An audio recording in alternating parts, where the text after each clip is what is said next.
confused that it says 10 o'clock back home, so I should be calling you to take around there now. So I do just hit this wall and sleep, I apologise. I'd rather go here. I start dozing off and sound garbled, just start waking. There's no microphone, so Teacher voice. I don't have a teacher voice. I'm used to a lapel microphone, so if you can't hear me at the back, you'll have to move forward. There we go. I've been releasing open educational resources in science and nursing and medical subjects for a number of years now, and that's what I usually talk about. But over the last few months, I don't know, I've just been surfacing other questions in my mind around some new innovations in learning and teaching, and what I decided to do is put some research together to try and answer myself some of these questions. And I'm talking about online courses and MOOCs and all those kinds of things. But are we actually being responsible enough for these learners?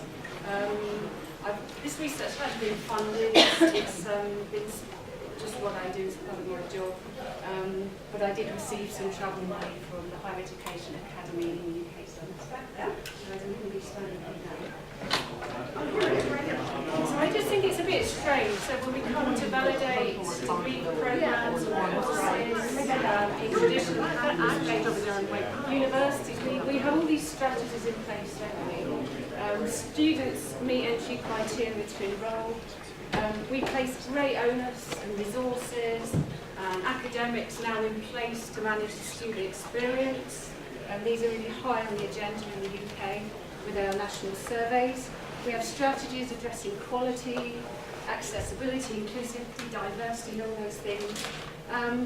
And in my 20 or so years of working in universities, I've not met a single academic colleague that doesn't absolutely care about the outcomes of young people and the people that we're teaching. So I'm just a little bit perplexed about, well, I think that whole ethical stance is shifting. How is it shifting? And why aren't some of these strategies in place for newer online courses? So that's really what I wanted to try and get to the bottom of. And I guess this just illustrates the point. These are two of the MOOCs that I participate in. This is an amazing class one with Gary Burton, their top international vibes player. I didn't pass the MOOC, so I'm probably a nice example of the MOOC fail. I had a great time on the course. But there's no follow-up. There's no one saying, there's not a single email. Come and try again, try next time round. It's just another example of one. I literally just couldn't get access to the videos. They were 20 minutes long. I lived out in the country, lousy broadband. But again, so I dropped out practically from week one. Not a single email. You okay? Got any problems? You know, it can't be beyond the realms of possibilities of these sort of self-running systems to just try and engage someone a little bit more. So I kind of felt personally entrenched in this question as well. So I thought what I'd do is just really try and complete the most robust research I can to try and surface information around these areas. So I conducted quite a systematic search of the published literature, but I was also, and I guess we all are ever increasingly aware that there are a lot of excellent and outstanding work and opinions, as our keynote speakers this morning might not be publishing in traditional routes, but blogs and other informal web reports are now amazing sources of top quality information. So I wanted to try and evolve a strategy for encompassing what I call blogature and more informal reports on the web too. So that's what that term means. And these were some of the key words that I was interested in. So I'm interested in the student experience. I'm interested in inclusion and digital inclusion and accessibility. Are resources in these courses, are they accessible to all sorts of learners? And I was interested in any quality and institutional governance around these courses. So really it was just a big sift of the internet to try and surface as much information as I possibly could. I did, in the abstract submitted to this, intend to actually start to survey and interview academics and people to try and generate some original information. But I had quite a busy summer moving houses and jobs in cities, so I didn't get around to that. I think, as you'll see, the results of the literature and blogature review has surfaced some really interesting gaps, and he's crying out for some really fundamental research into the area. So in terms of my search strategies, which in systematic review you have to make quite transparent, a number of online databases, Google Scholars, I used Google Blogger and sampled the first 200 blogs in a number of searches I probably read, and went through about 400 blog articles. And for 6 months, another component of systematic review is getting information from experts in the field. So I was following some of the top people on Twitter, and I was signing up for Google Alerts. So I was harvesting information from all quarters and trying to organise that and get my head around it. Very quickly apparent when I was starting to search for MOOCs and using that as a keyword for searches, are just some key things that I had to filter out here. So Millie the Moocher kept coming up time and time again. So good excuse for some. We could nearly do that, but we won't. After dinner maybe. So excluding that from my search term, and also excluding molybdenum chloride, which also has the abbreviation MOOC. So that was just a snapshot of what my search strategy was. It's a lot more complex than that, particularly when searching these online databases, which obviously is structured in a different way. So with a systematic review, you start with this big box of information and then you go through steps to maybe exclude and narrow down. Usually in systematic reviews, you're narrowed down based on the quality of the research papers that you're identifying.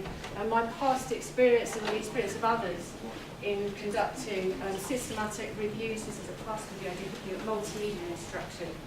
If you start to exclude it based on research quality, you're not really end up with too much. So I kept the entry gates quite broad to any study looking at these questions that I could find.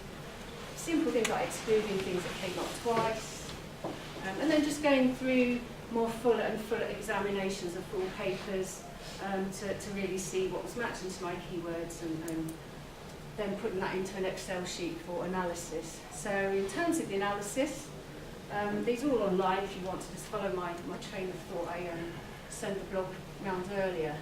I separated out original research papers, so any empirical studies that had addressed these questions.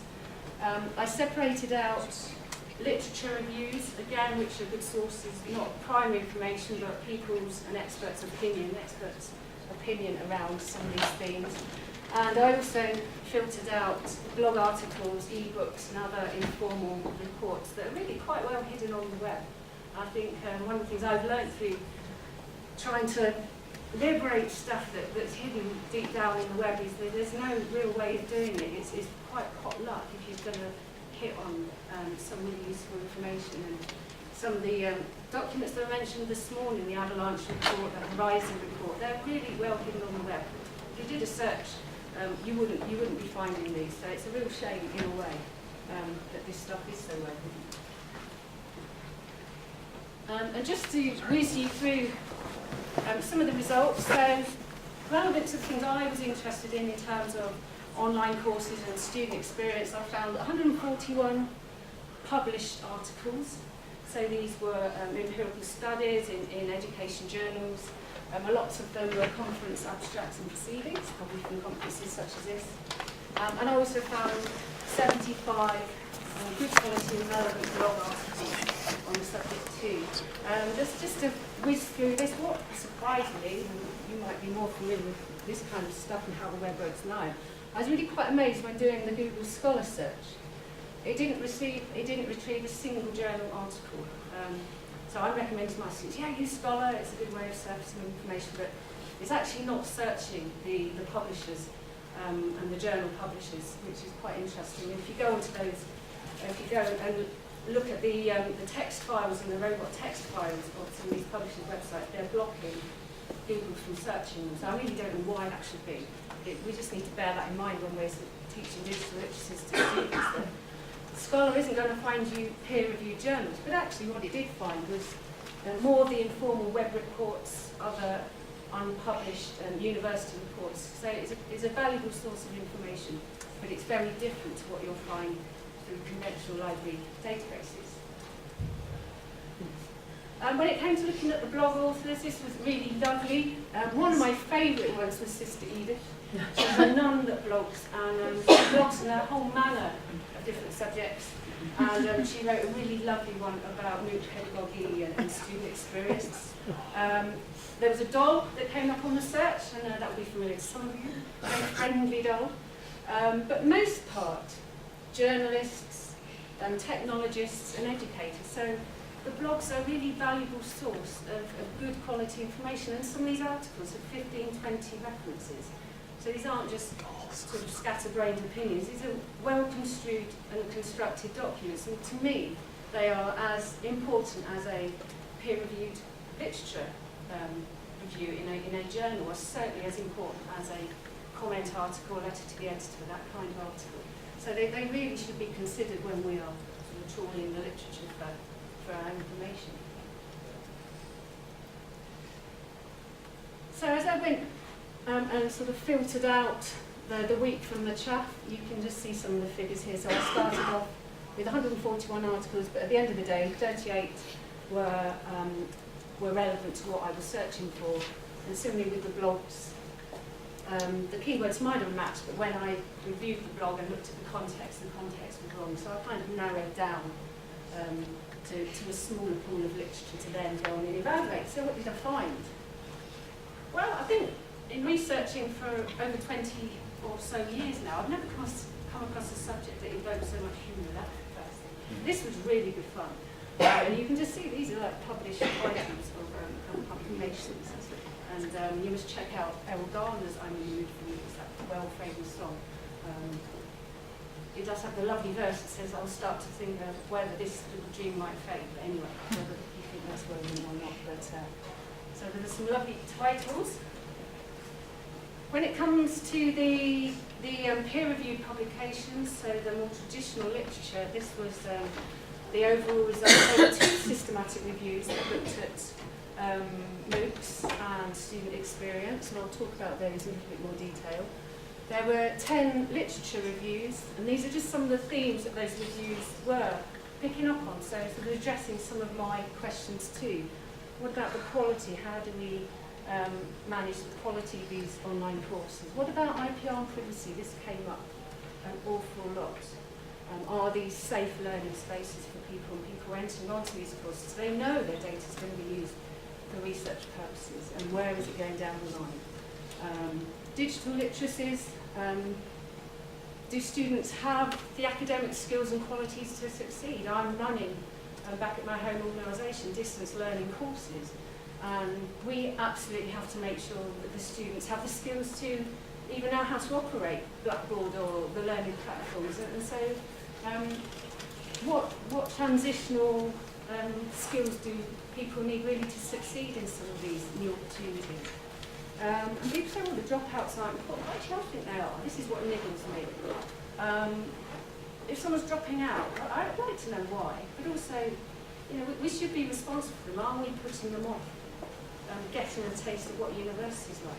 This is what I just don't know. No one's really asking these questions. So the themes I was interested in were certainly reflected in the literature reviews. When it came to 26 empirical research studies, only one of them, if this was a fully blown systematic review, only one of those studies that had a control group, they've actually gone through to final analysis. So 25 were interested but weren't sort of reaching that quality band, which is always a big shout out whenever I present systematic review educational studies. Is they need just to up the game and generate something that's going to be of quality, that's going to enable us to compare across different groups.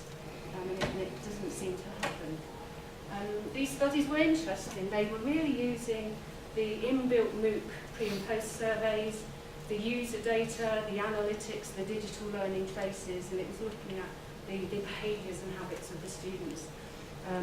I think the majority of those papers, 15 of them, were new models, mathematical models for assessing online analytics and learner data.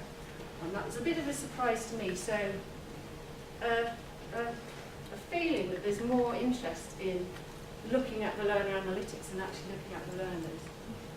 That was one of my conclusions. Out of one paper, where is it? This one here was a lovely, lovely study from a group in Sri Lanka, actually. They're looking at the use of call centres after hours to open up to students to then engage in online learning. So that was a really lovely publication, probably out of all of that lot, the only one that really I thought was addressing some of the questions that I had. So that's a really nice paper. You can get that reference through my blog at the end. Okay, so that's kind of a synopsis of the published literature. What I also found was quite interesting in all of those papers, only 3 mentioned that any ethical approval was gained to conduct those studies, which kind of ties into my concerns about privacy. And, you know, if this was a study of me assessing students in my classroom, I'd need ethical approval from my institution. I need to ensure that I was complying with Data Protection Act and that the research data was only used for those purposes. So I was a bit surprised that out of 26 studies, only 3 mentioned that any ethical approval was gained. There are some of these studies here that are citing people's quite personal comments from forums, from blogs. So do the learners know that? They're signing up to these online courses, they're thinking they're in maybe a collegiate and connected learning space, yet some of their kind of personal concerns and comments are published in the literature with no ethical review. So I just raised an eyebrow. So the systematic reviews that I found, 2 really nice pieces of research. The first one, which came out early this year, it wasn't a full review in the sense that it's actually taken the data and analysed, but actually it's a snapshot of some of the literature that's out there. And again, like I've shown, it found a body of literature, and it matched to, it sort of divided that literature up into 9 themes. Only one was focused on the student experience. The bulk of the papers they found were concerned with learning analytics and new models for analysing online data and educational data. So kind of showing what I found in my study too. But this one here is a US government report that was published a few years ago. A really, really extensive systematic review, a really top quality review, if you ask me, of online learning in not just MOOCs, but actually sort of free online courses and more traditional distance learning courses that someone might sign up in an institute. So a real mixed bag of learners in there. And they found a vast body of all sorts of information. And in their final analysis, sort of tying what I found, the conclusion was, well, there's not enough good quality information out there. So much so they had to extend and broaden their goalposts and their studies. But one of their clear conclusions was this: that elements such as video and online quizzes don't influence what students learn in their classes. And this came out as, in terms of their data analysis, also an analysis of the narratives around student experience. So they're looking at learning gains, but also what students were feeding back. So elements such as videos and online quizzes. And there's an awful lot packed into this report if anyone's thinking of designing online courses. And there's some of the real key do's and don'ts if you just want to not reinvent the wheel and start off from scratch. So that's a really superb review. And actually that's just another example of a review that was published and completely buried on the web. In all my searches I didn't come across that. I only found that through the Coursera website as a link on there. So that was quite ironic to see that we'd obviously missed that point. So it just illustrates the importance of really delving deep into the web, should you have the time, because there's some really outstanding work that's completely just buried away on there. So in terms of looking at looking at the blog information, this is where some of my concerns really started to come to light. Now, I'm not going completely mad here, other people are thinking these questions too. So people are concerned about the learning experience. People are concerned that actually learners are being excluded. They don't have the learning skills and the digital skills. And there's a lot of concern about user data and privacy and ethics around some of the research going on. So this just some of the sound bites from these blogs of people saying, well, what does free actually mean? It's only free to people if they've got access to the internet, which I didn't have when I was living in country. What dropout rates, but what about the dropouts? And these points are quite pertinent. I'd hate to see people get a bad taste of university because there's just too many students to get personal attention.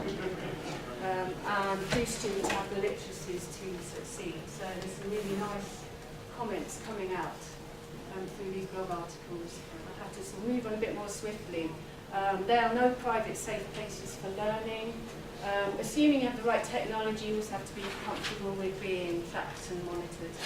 And questions coming out about quality assurance and pedagogy as well. So, in that big trawl of the published literature and the blog, so the blogs and the informal reports, not much concern for student experience, if you ask me. Not much concern about the outcomes for the learners, but more concern for how to analyse the data and what we can get out of that. A real lack of concern about people dropping out, and that just doesn't rest well with me at all. I care desperately about the people that I teach, and I want to know why people are having to drop out, and do they need help? Are we putting them off education for life? And I think we should be more socially responsible about that. I'll skip through the pedagogy blogging because I think the other big thing for me was the issues around privacy. So people signing up, do they know that their data is being sort of stored on a website somewhere, and where is this data going next? And anyone signed up for MOOCs, like me, I bet you get regular emails trying to sell you products and books and further courses. And in terms of the research, what are the ethical standards around that research? And if you ask me, there isn't too much currently. So I think we need to be more responsible about not just going gung-ho and analysing this data, but actually doing it in a more ethically responsible way. So recommendations were any really. Let's just keep researching. Let's just keep asking these questions. And I think I don't think there's been too much of that over the last 5 or 6 years. We're all academics. This is what makes us tick. And I would just encourage any more research in the area, but good quality research. Let's team up. Let's get the right sort of research advice. Not just do sort of pilot study, but actually how can we make that a really robust piece of research that we can draw some really nice conclusions from, and to really help develop these innovations and make them more meaningful and more sort of exciting propositions for students. I really feel strongly about the way education is going in terms of metrics and data and meeting targets, including a whole other communication, but let's not do education by numbers. There are people behind these numbers and these statistics, and it's these people that actually count. So thank you for that. I didn't quite manage to fall asleep, and I think I might do now. If you want any further information, please visit my blog and feel free to ask questions in email. I'm about to just write up that review, so hopefully anyone that's going to get involved in research, it will give you a bit of a grounding with some references in there as well. And they're the 2 key systematic reviews that I found, and that's one of my previous systematic reviews looking at a similar theme. So thank you very much. Thank you.